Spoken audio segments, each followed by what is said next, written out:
Hi, and welcome to PowerViews. I'm Dan McDade, your host and president of PointClear. PowerViews is the show dedicated to finding solutions to some of today's toughest marketing and sales challenges. My guest today is Trip Kucera, and Trip is right now the senior research analyst at the Aberdeen Group, and his focus, which is on marketing effectiveness and strategy, helps his clients achieve extraordinary results. Prior to joining the Aberdeen Group, he spent years in the trenches with companies including Progress Software, LogMeIn, and SuccessFactors. I also noticed with a little bit of research that part of your day job and probably part of your night job too is as being an author, a speaker, and a blogger, because you're pretty prolific. You got a lot of stuff out there. Trip, welcome to PowerViews. Dan, thanks very much. It's great to be here. And I understand you got decent weather up there in Boston today. We're about 80 degrees in Atlanta, so. Well, the sun is shining, and in Boston, that's always a good thing. So we'll take it. The sun's shining, and you don't have to shovel snow, right? That's right. That's right. Well, I'm probably only going to be able to ask this question for another week or so because we're so far into 2012 now. 2011 is almost meaningless. But I am going to ask one more time. As you look back over the last year, was there anything that either happened or didn't happen that you found surprising? Nothing at all. My predictions have been 100% accurate. It's amazing. Maybe that's the biggest surprise is how right I was. I'm obviously kidding, but I should have checked with you before I put my brackets in, I guess. Right? That's right. That's right. One thing that's been really striking, and our interview here is indicative of it. Really, is how much focus there's been on video marketing this year. It's really we identified a trend late last year in our marketing executives agenda research and identified it as a top 3 channel in terms of percent of companies that are increasing their investment in video-based marketing, and really as part of a larger content-driven marketing trend. So maybe I shouldn't have been surprised, but that's I keep hearing from organizations about how they're investing in video as a content asset, and about rich media more generally as being an area of a lot of focus. And I suppose with the number of challenges that are out there that companies are facing, I guess it just kind of struck me as a little bit surprising as I've seen that evolve, and yet, as I said, part of a larger trend. So I understand why it's happening. It's kind of interesting though. Well, in addition to video, what would you see as you look out into the future for 2012? Yeah, one thing that's really pretty interesting, I think, is the way we see social media marketing starting to turn a corner. Right, still early days, I think, in terms of companies' adoptions and the kinds of best practices that they're developing internally around social media marketing. But we're starting to see this corner being turned from the focus of social media being around awareness and thought leadership to it really being around demand generation, lead management, and so forth. And so for example, 60% recent research that Aberdeen did on social media marketing, 60% of companies, of best-in-class companies, were focused on extending lead generation with social media marketing. 60% had actually closed a business that was sourced through social media marketing. So we're really starting to see a lot of focus on social media as a lead gen vehicle. A couple interesting things that we're seeing in line with that trend. One is this idea of integration, seeing social media marketing really becoming very integrated with the established marketing channels and processes that companies have in place. From a channel perspective, certainly the website comes to mind as an obvious place. But when we get into things like email marketing, for example, I think email was what social media was supposed to put out of business, right? And yet best-in-class companies are integrating social media with email marketing at a much higher rate than other companies, really indicating that that's a smart move, and there's a lot of kind of additional benefits that come off of integration like that. And then you get into really starting to think about social media in terms of the buyer's journey. And if I guess the argument goes something like, if social media is becoming more and more an important part in the way that buyers educate themselves about the products and services that they're exploring, then frankly, a lot of companies are going to be a little bit flat-footed right now in terms of being able to really take full advantage of that in the way that they might be around kind of, say, the instrumentation that they're using on their website to identify buyer behavior. So, I think there's going to be a whole lot of investment and a whole lot of focus on A, understanding that buyer's journey, but B, starting to kind of instrument social media marketing in the same way that we've instrumented, other aspects of our channels and our processes, and starting to fold that into those processes like lead management, lead scoring, nurturing, and the like. Do you see any cap? In other words, do you see it more? And I know that your focus is more on B2B, but do you see a cap where things that are more consumables or maybe lower average dollar goods lend themselves more to social media than, say, a company that's selling a $250,000 software solution? Or do you feel it's just across the board? The dynamics are going to be, different, Dan. The dynamics are going to be, the $250,000 purchase, that's a considered purchase. There's a lot of, touch points, a lot of points of influence that are happening across that cycle, right?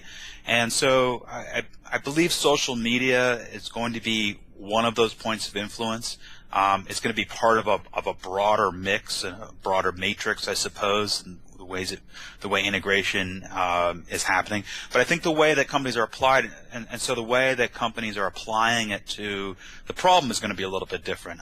One thing we're seeing that's pretty interesting is social selling, for example. We're seeing companies that are starting to empower their sales organizations with social media tools, social media listening, and so forth, so they can actually engage in that conversation, start to identify when there might be some buying signals or some different changes in terms of the organization or different ways their prospects are sharing information or participating in conversation, and that might signal a stage in their buying process, or it might signal that they have certain concerns or certain requirements and so forth. So it's going to become part of the tool bag, I suppose, for both marketing and sales going forward, as the social buyer becomes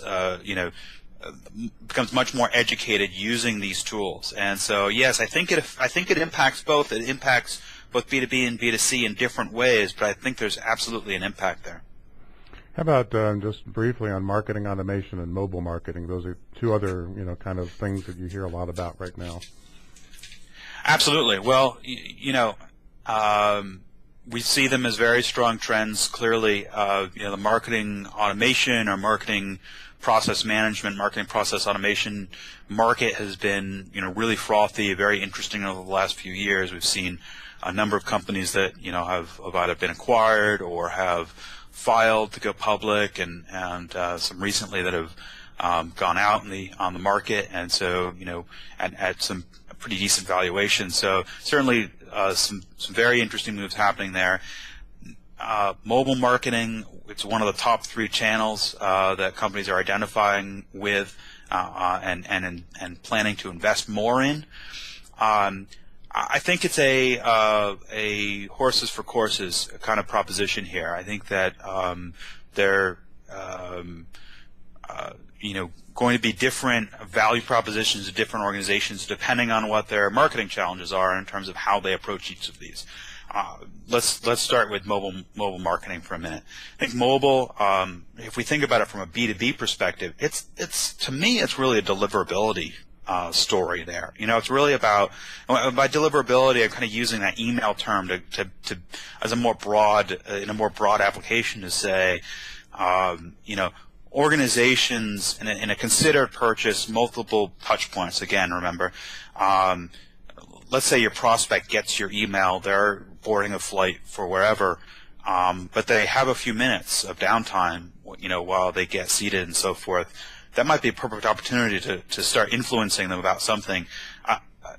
If they can't open the email, if the email doesn't render properly, if the landing page that they're brought to isn't mobile friendly and they're on a smartphone or a tablet, that's going to kind of impact that relationship. And now, is it the end of the day? No, but it's a deliverability thing, and every opportunity counts to get your message out there and to share value with the prospect. And so I think that's the way, from a B2B perspective, that a lot of companies are going to be thinking about mobile marketing. Totally different story, obviously, from a B2C perspective, or particularly if there's a commerce opportunity available. You're going to need much richer capabilities available from a mobile perspective. And so I think the kinds of investments and the kinds of folks you're going to have on mobile are going to be very different. But look, just early this year, there was I think a new Nielsen study that 48% of U.S. adults have a smartphone. Mm-hmm. And so, that is an internet-ready, location-aware computing device that they're going to be expecting a kind of a certain experience around that device. And so we hear things about Google's proposition of the zero moment of truth and so forth.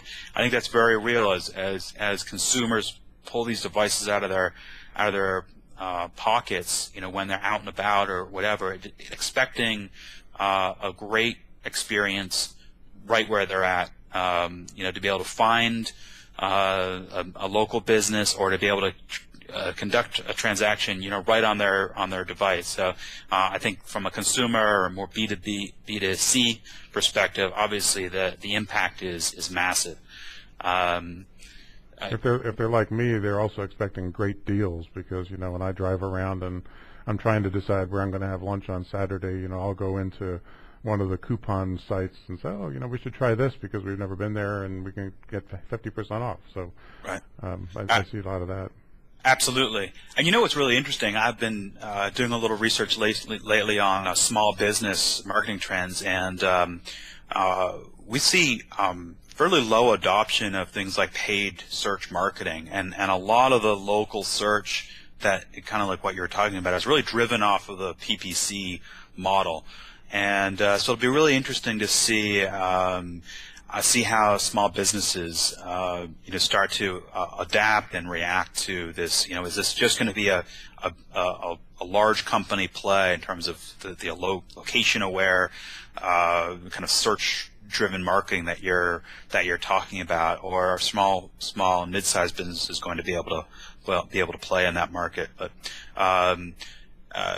from a marketing automation and marketing process management perspective, very interesting times, obviously. I think we're starting to get to that, that kind of crossing the chasm moment, right, for marketing automation. Maybe that's already happened. We're starting to see kind of that early majority start to adopt this technology. What's really holding companies back is a skills gap, right? Mm-hmm.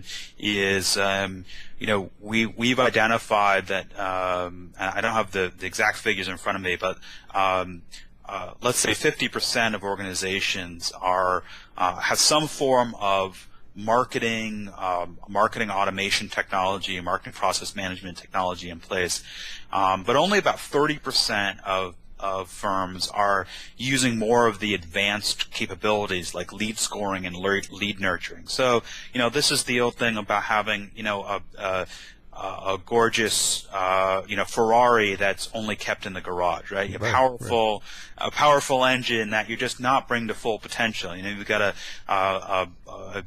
a really sophisticated, elegant marketing technology platform that you're using for email and landing pages.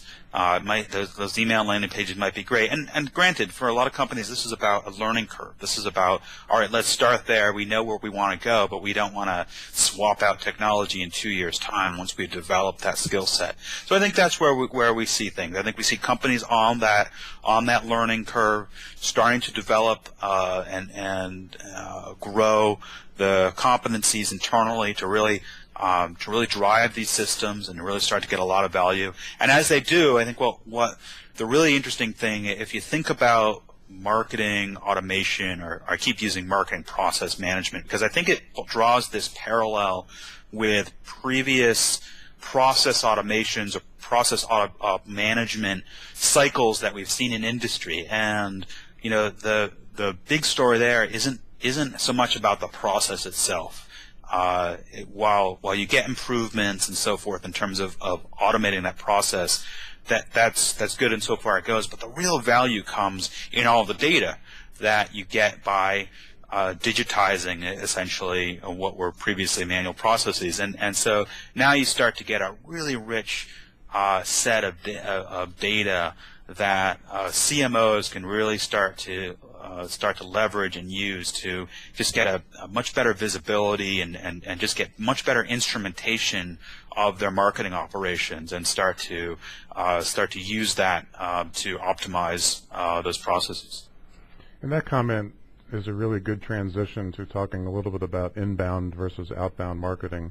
I know a number of our clients have found that a dependence on inbound marketing has led to smaller deals with lower level decision makers, and they find that they have to have a balance of inbound and outbound activity. But what's the latest thinking from you on that? So inbound versus outbound, I say yes. Yeah, right. It's an all of the above. It's an all of the above proposition, really. I think so right now inbound is winning the debate, right? Yeah, if this were a televised presidential debate, the candidate representing inbound marketing would be coming away with it, because the messages are, let's face it, better, right? And it kind of like they've done a great job of kind of depositioning outbound marketing as this interruption-driven, nuisance, right? It just needs to go away. But and so the debate kind of almost becomes a religious one, which and I think in fact that inbound marketing has almost largely been conflated with content-based or education-based marketing. And they're often kind of talked about in the same breath or in the same conversation, and so the point is that as a marketer you need to be adding value at every point of contact, and in some respects I think in a perfect world it wouldn't matter what form that contact or what form that interaction took place, whether a buyer found you through a social mention or through a search or whatever the case might be, or whether you found a buyer through an event or through an outbound email campaign or through some other third-party campaign that happened. The point is, that as long as that content is relevant and valuable and interesting, then it makes sense. Then the interaction is a positive one for all concerned. And so I think the focus is better put on what's the content that's being shared, what is the value exchange that's happening between buyers and sellers. And frankly, we see a lot of companies that are really focused on content-based marketing as a strategic initiative within their business. 65% of companies are focused on improving their content-based marketing capabilities. But of course, the biggest challenge they're facing is the content itself. They can't get enough of it. Timely, relevant, impactful, targeted content is really key, but it's also really tough. And so, we're starting to see a lot of different approaches to this, whether it's kind of corporate journalism or using third-party assets and approaches. Certainly, blogging is coming a lot into the mix, and so there's no obviously it's no right answer per se, but there's a lot of focus on that. And I think one key thing really for organizations, and this kind of covers both the inbound or outbound debate as well as the content-driven or content-based marketing debate, which is really aligning content with the buyer's journey, really getting in and understanding what piece of content is right at what stage and with which targets. And I think if organizations focus on that more than the inbound, outbound, and certainly I think from an outbound perspective, there are lessons to be learned from inbound, which is it's got to be permission based. It's got to be kind of what I think inbound has done a good job of raising the debate on is is this idea of respect for the buyer and for, kind of their time, if you will, and the way that they want to be communicated with. So there are some lessons there, but it's much more important, I think, that organizations focus on, right content. We talked about right message, right person, right time, but bring that back to right content and align that. Speaking of alignment, it's a great segue into another question, which is the alignment between marketing and sales in many companies. I one time asked a group that I was speaking to try to find the oldest article that mentioned alignment between marketing and sales, and so far the record is 1993. So this has been a discussion that's been around for a few years. Do you find that it's getting better? Is it getting worse, or what's happening there? Sure. So we do think it's getting better.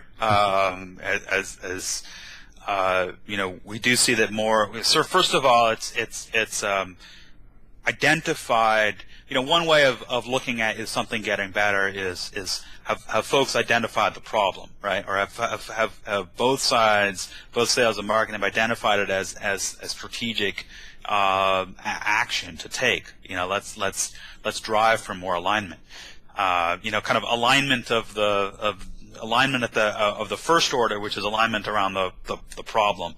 And we do see that both sales and marketing are saying, as a number one strategic action, in terms of improving our business, that sales and marketing alignment is really right up there as a top concern, a top priority for them.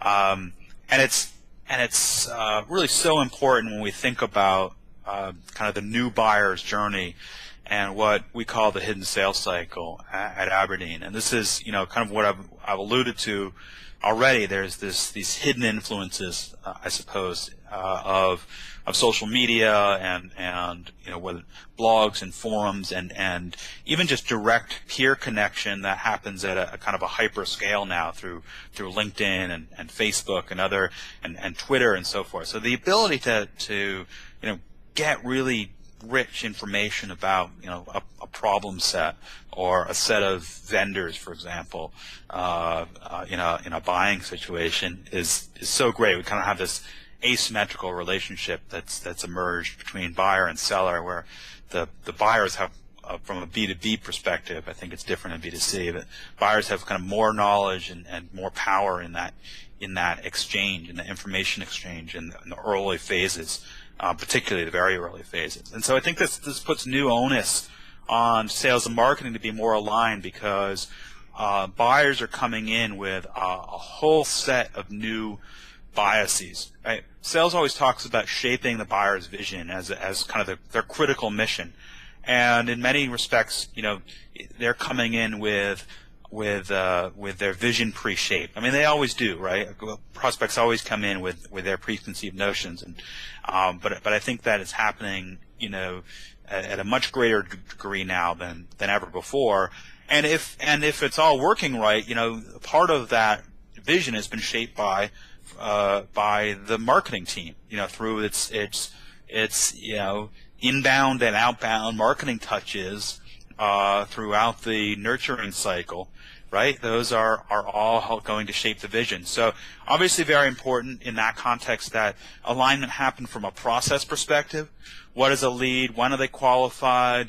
How do we hand things off? How do we hand things back if they're not qualified to go back and all those kinds of kind of operational issues need to be dealt with, right? But there's also this issue of alignment, not just a process, but around the message.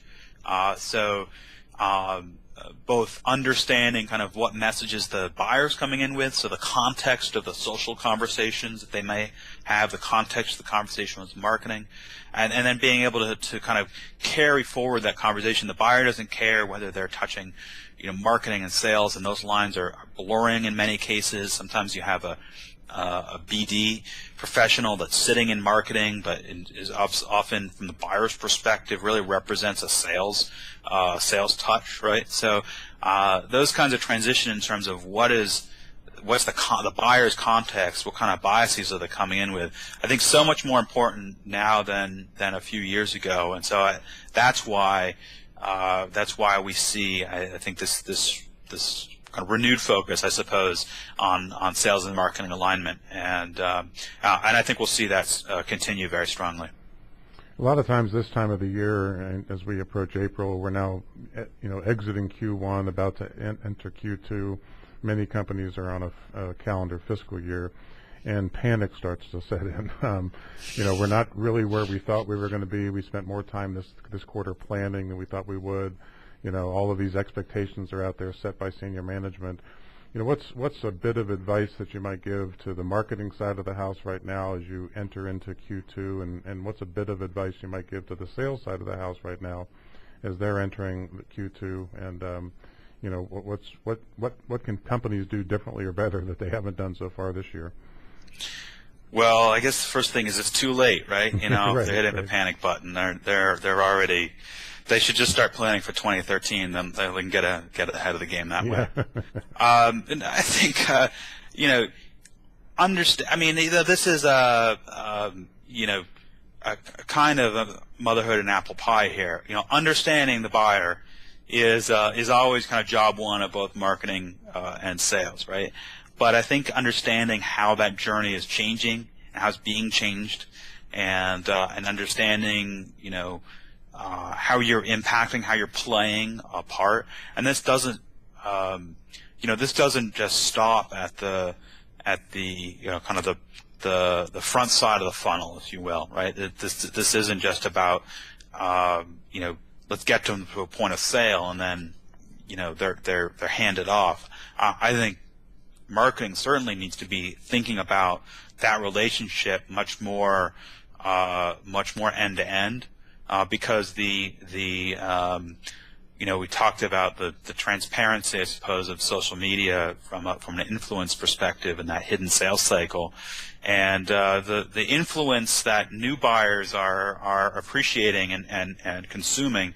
That's created by buyers that are customers, that are through that other end of the funnel, that are now into implementation and moving towards becoming mature customers, if you will. And so their journey doesn't end there. And so understanding that the end-to-end cycle, I think, is going to be really, really important over the next few years. I mean, it already is important. Beyond that, these are some gradual changes that happen over a span of time. Certainly, there's a lot of new trends and some might say fads or whatever. There's a lot of noise out there to, I think, contend with. We've talked about some of them today, whether it's social or mobile or anything else. And so I think organizations just need to kind of have a portfolio approach to dealing with new opportunities. You don't want to solely focus on execution, I suppose, at the risk of missing out on new opportunities and developing skill sets, but those need to be kind of compartmentalized. So I think the message would be keep your eyes on the prize, but have a framework for experimentation in place. If you can afford it, I suppose, if you can, if you have some bandwidth for it. But obviously prioritization is key. I really liked, you mentioned a couple of times during today's interview, and I really enjoyed watching a video that I'll mention to the audience. You talked about the hidden sales cycle, and you spoke at something called IMS 12 not too long ago, I guess, and that video is available. I believe it's on YouTube. That's right. And it's you speaking to a group. It had some great slides, so I'd recommend to the audience that they take a look at that. I really appreciated that part of your comments today.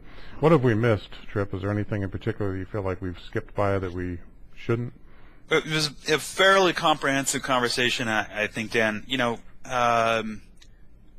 One thing we didn't talk a ton about is sales kind of directly. I tend to focus more on the marketing leadership role, and my colleague Peter Ostro kind of focuses a lot on the sales role, but we can't help it. We're analysts, so we always have opinions about about how the other half should be behaving.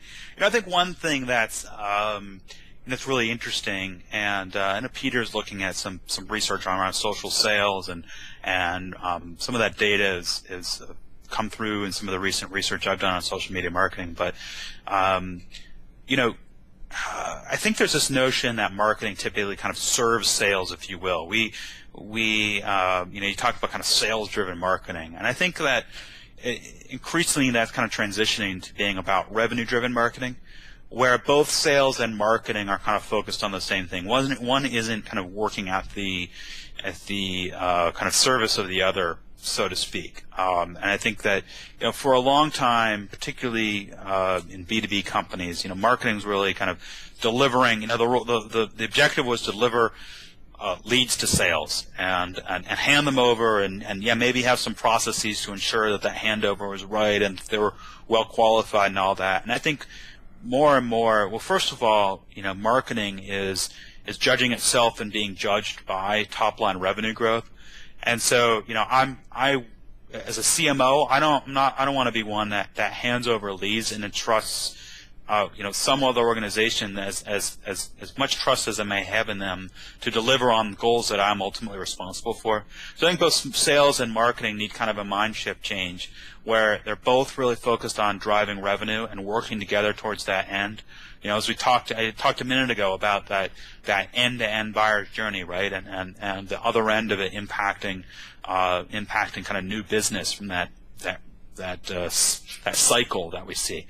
Right, that's everyone's responsibility, and so I think the old idea of from a sales perspective of my account or my customer, I think that mind shift is going to have to shift a little bit. I think organizations are going to have to start thinking about the way they hire and develop talent a little differently. So it's really about folks that really get it, that really understand that it's about this conversation and this dialogue with customers. And not about a transaction that happens once and then is forgotten about. Well, good points. Well, Trip, I know our audience will probably want to get a hold of you. What's the best way to reach out and ask a question or follow up on today's conversation? Sure thing. Well, a couple ways. One, to access my research, which is generally available via registration, Aberdeen.com. And you can find the marketing effectiveness and strategy practice via one of the drop downs. It'll be there under the practice areas. To reach me directly, email is best. trip.kucera@aberdeen.com. That's trip.kucera.aberdeen.com. At aberdeen.com, excuse me. And then certainly folks are very welcome to follow me on Twitter. It's @TripKucera. Okay, thanks a lot, Trip. This is Dan McDade signing off from PowerViews. Thanks so much for watching.